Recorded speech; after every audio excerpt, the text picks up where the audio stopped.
ang dami nun tatlong questions.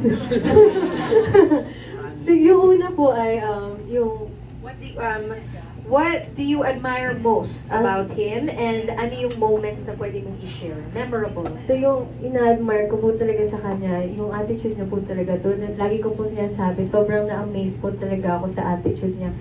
Sobrang humble, sobrang down to earth niya po talaga. And yung second question, Can you share any memorable moments? together? memorable moments.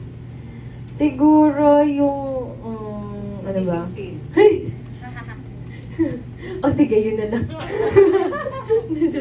Kasi, ano yun yung mahirap and sobrang dami pong tao nung nakapaligid nanonood and yung struggle po nun and pero masaya naman kasi masaya po yung part nung nagtatakbuhan po kami. Yun, parang pili ko naglalaro lang po kami nun. Okay, so syempre yung buong set, kilig na kilig naman din.